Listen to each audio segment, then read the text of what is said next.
తెలంగాణ ప్రజల ఆలోచన విధానంలో మార్పు తీసుకురావడానికి.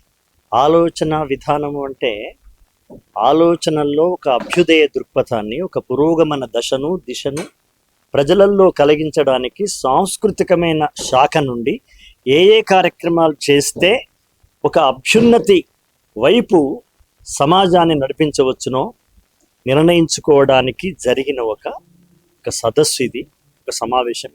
ఈ సమావేశంలో ప్రజల వద్దకు పాలనలాగా ప్రభుత్వం దగ్గరికి ప్రజల సంస్కృతిని తీసుకొచ్చేటువంటి ప్రయత్నం ఇది. ఏ ప్రజల లోపల ఏ సంస్కృతి విధానం అవుతుందో ఆ విధానాన్ని ప్రభుత్వ పరంగా దాన్ని టేకప్ చేసి ప్రజల లోపల ఒక మంచి సన్మార్గంలో, అంటే ముఖ్యంగా ఎందుకంటున్నావు సన్మార్గం అంటే హై స్కూల్ పిల్లల వయస్సులోనే చూడరాని దృశ్యాలు చూస్తున్నటువంటి కాలం ఇది. 35 సంవత్సరాల లోపు ఉన్న వాళ్ళు 35% మన జనాభాలో ఉన్నటువంటి యువకులు ఉన్నటువంటి రాష్ట్రం ఇది. ప్రధానంగా యువకుల మీద, పిల్లల మీద, బాలల మీద ఒక మంచి వాతావరణాన్ని వాళ్ళలో కలగజేయడానికి సమాజంలో ఉన్న, హైదరాబాదులో కాదు తెలంగాణ రాష్ట్రంలో ఉన్న మేధావులను, కళాకారులను, కవులను, రచయితలను ఇవాళ పిలిపించి సాంస్కృతిక శాఖ మంత్రులు జూపల్లి కృష్ణారావు గారు చేసినటువంటి ఈ సమావేశంలో మేము అందరూ తలా ఒకరు వాళ్లకు తోచిన రీతులలో ప్రభుత్వానికి ఒక మార్గనిర్దేశనం చేసేటువంటి విషయాలను ప్రతిపాదించడం జరిగింది.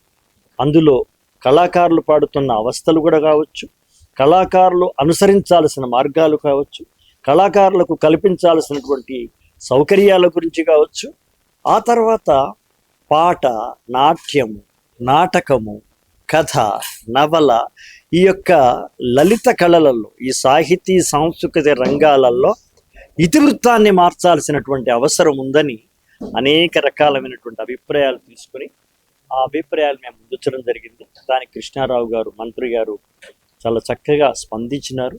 ఆ దిశగానే మనం ముందుకెళ్దాం, అతి త్వరలో ఒక కమిటీ వేసి ఏ రకంగా మనం ముందుకు వెళదామని ఒక సిలబస్ తయారు చేసుకున్నామని వాళ్ళు చెప్పడం జరిగింది.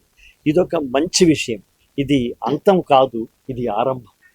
ఈ ఆరంభం ఇదే స్ఫూర్తితో, ఇదే ఉద్వేగంతో, ఇదే టెంపోతో ముందుకెళ్ళాలని, అది ప్రభుత్వం, అది మీకు మంత్రి గారిని అడగాలి. మేము అదే విషయాన్ని ఆయన దగ్గర ప్రతిపాదించినాం. మీరు సార్ వీళ్ళు ఇలా ఉన్నారు, వాళ్ళు అలా ఉన్నారు, ఉద్యోగాలు వచ్చిన వాళ్ళు, ఇప్పుడు కోదంటరాం సార్ మాట్లాడింది, ఉద్యోగం వచ్చిన వాళ్ళ యొక్క ఆలోచన వేరుంది, వాళ్ళ యొక్క అవస్థలు వేరున్నాయి, అసలే రాని వాళ్ళ అవస్థలు వేరున్నాయి. కాబట్టి ఇవన్నీ సమన్వయం చేసుకొని కళాకారులకు మీరు ఏం చేస్తారు, ఒక విధానాన్ని రూపకల్పన చేయమని అడిగితేనే ఆయన మీరే ఒక సిలబస్ తయారు చేయండి అంటున్నారు. కనుక ఆ సిలబస్ తయారు చేయడానికే ఈ ప్రయత్నం అంతా. ఏదైనా మొహం మొత్తవుడు మారాలి. నేను నా ఉపన్యాసంలో కరెక్ట్గా చెప్పాను, సబ్జెక్టు మారాలి, ట్యూన్ మారాలి, రచన మారాలి, కొత్త ప్రతిపాదన చేయాలి, కొత్త కళారూపాలను మనం తీసుకురావాలి. అప్పుడే ప్రజలకు కానీ ఆకర్షణ ఉంటుంది, దానికే ఒక ప్రయోజనం సిద్ధిస్తుంది. ఏమో ఎప్పుడు మా నాన్న అప్పటికన్నా ముందున్న కాలం నుంచి ఉన్నదే నడిస్తే ఇష్టపడడం లేదు. మార్పు తెలంగాణ ప్రజల ఆలోచన విధానంలో మార్పు తీసుకురావడానికి. ఆలోచన విధానము అంటే ఆలోచనల్లో ఒక అభ్యుదయ దృక్పథాన్ని, ఒక పురోగమన దిశను ప్రజలల్లో కలిగించడానికి సాంస్కృతికమైన శాఖ నుండి ఏ కార్యక్రమాలు చేస్తే ఒక అభ్యున్నతి వైపు సమాజాన్ని నడిపించవచ్చునో నిర్ణయించుకోవడానికి జరిగిన ఒక సదస్సు ఇది, ఒక సమావేశం. ఈ సమావేశంలో ప్రజల వద్దకు పాలనలాగా ప్రభుత్వం దగ్గరికి ప్రజల సంస్కృతిని తీసుకొచ్చేటువంటి ప్రయత్నం ఇది. ఏ ప్రజల లోపల ఏ సంస్కృతి విధానం అవుతుందో ఆ విధానాన్ని ప్రభుత్వ పరంగా దాన్ని టేకప్ చేసి ప్రజల లోపల ఒక మంచి సన్మార్గంలో, అంటే ముఖ్యంగా ఎందుకంటున్నావు సన్మార్గం అంటే హై స్కూల్ పిల్లల వయస్సులోనే చూడరాని దృశ్యాలు చూస్తున్నటువంటి కాలం ఇది. 35 సంవత్సరాల లోపు ఉన్న వాళ్ళు 35% మన జనాభాలో ఉన్నటువంటి యువకులు ఉన్నటువంటి రాష్ట్రం ఇది. ప్రధానంగా యువకుల మీద, పిల్లల మీద, బాలల మీద ఒక మంచి వాతావరణాన్ని వాళ్ళలో కలగజేయడానికి సమాజంలో ఉన్న, హైదరాబాదులో కాదు తెలంగాణ రాష్ట్రంలో ఉన్న మేధావులను, కళాకారులను, కవులను, రచయితలను ఇవాళ పిలిపించి సాంస్కృతిక శాఖ మంత్రులు జూపల్లి కృష్ణారావు గారు చేసినటువంటి ఈ సమావేశంలో మేము అందరూ తలా ఒకరు వాళ్లకు తోచిన రీతులలో ప్రభుత్వానికి ఒక మార్గనిర్దేశనం చేసేటువంటి విషయాలను ప్రతిపాదించడం జరిగింది.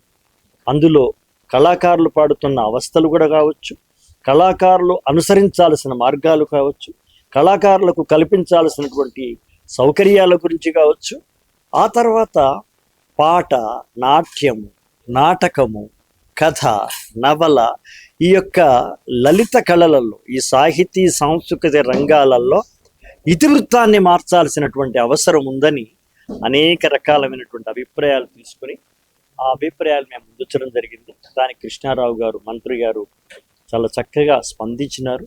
ఆ దిశగానే మనం ముందుకెళ్దాం, అతి త్వరలో ఒక కమిటీ వేసి ఏ రకంగా మనం ముందుకు వెళదామని ఒక సిలబస్ తయారు చేసుకున్నామని వాళ్ళు చెప్పడం జరిగింది. ఇదొక మంచి విషయం. ఇది అంతం కాదు, ఇది ఆరంభం. ఈ ఆరంభం ఇదే స్ఫూర్తితో, ఇదే ఉద్వేగంతో, ఇదే టెంపోతో ముందుకెళ్లాలని, అది ప్రభుత్వం, అది మీ మంత్రి గారిని అడగాలి. మేము అదే విషయాన్ని ఆయన దగ్గర ప్రతిపాదించినాం. మీరు సార్ వీళ్ళు ఇలా ఉన్నారు, వాళ్ళు అలా ఉన్నారు, ఉద్యోగాలు వచ్చిన వాళ్ళు, ఇప్పుడు కోదండరాం సార్ మాట్లాడారు, ఉద్యోగం వచ్చిన వాళ్ళ యొక్క ఆలోచన వేరుంది, వాళ్ళ యొక్క అవస్థలు వేరున్నాయి, అసలే రాని వాళ్ళ అవస్థలు వేరున్నాయి. కాబట్టి ఇవన్నీ సమన్వయం చేసుకొని కళాకారులకు మీరు ఏం చేస్తారు, ఒక విధానాన్ని రూపకల్పన చేయమని అడిగితేనే ఆయన మీరే ఒక సిలబస్ తయారు చేయండి అంటున్నారు. కనుక ఆ సిలబస్ తయారు చేయడానికే ఈ ప్రయత్నం అంతా. ఏదైనా మొహం మొత్తకూడదు, మారాలి. నేను నా ఉపన్యాసంలో కరెక్ట్గా చెప్పాను, సబ్జెక్టు మారాలి, ట్యూన్ మారాలి, రచన మారాలి, కొత్త ప్రతిపాదన చేయాలి, కొత్త కళారూపాలను మనం తీసుకురావాలి. అప్పుడే ప్రజలకు కానీ ఆకర్షణ ఉంటుంది, దానికే ఒక ప్రయోజనం సిద్ధిస్తుంది. ఏమో ఎప్పుడు మా నాన్న అప్పటికన్నా ముందున్న కాలం నుంచి ఉన్నదే నడిస్తే ఇష్టపడడం లేదు, మార్పు రావాలి.